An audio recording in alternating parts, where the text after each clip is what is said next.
So finally আমরা কোলাঘাট পৌঁছে গিয়েছি, আর ওখানে একটা ভালো রেস্টুরেন্ট থেকে দাঁড়ালাম। ওখানে খেলাম ডিম টোস্ট, আর এরা খেয়েছিল আলু পরোটা, আর চা তো সবাই অর্ডিনারি খেয়েছিলাম। কিন্তু আলু পরোটাটা আমি ফার্স্ট টাইম খেয়েছি, মানে বিশ্বজিৎ আমাকে দিয়েছিল একটুখানি, ফার্স্ট টাইম খেয়েছি, আমার প্রচুর ভালো লেগেছে, ওই জন্য আমি আবার একটা চেয়ে নিয়ে খেয়েছিলাম।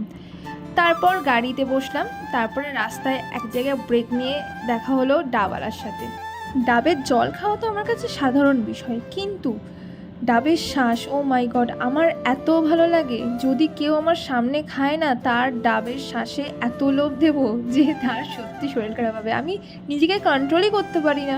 আর এখানে তো আমরা সবাই মিলে ক্যাট মারছিলাম, আর আমাদের পরিস্থিতি প্রচুর বাজে, আমরা খুব বাজেভাবে বসেছিলাম এখানে, যেহেতু প্রচুর ব্যাগ ছিল। আর এরা সবাই রিল্যাক্সে বসেছিল, আর আমরা তিনজনে, প্রথমে তো মা বসেছিল, সেকেন্ড টাইম ভাই গিয়ে বসলো, বাবান বসলো। তো ফাইনালি আমরা হোটেলে পৌঁছে গিয়েছিলাম। এইটা হচ্ছে মাদের রুম। আমরা রুম এখনও অবধি পাইনি, তাই জন্য আমরা এখানে বসে বসে একটু আড্ডা ফাড্ডা মেরে তারপরে এত ঘুম পাচ্ছিল, বিশ্বাস করুন বলে বোঝাতে পারবে না।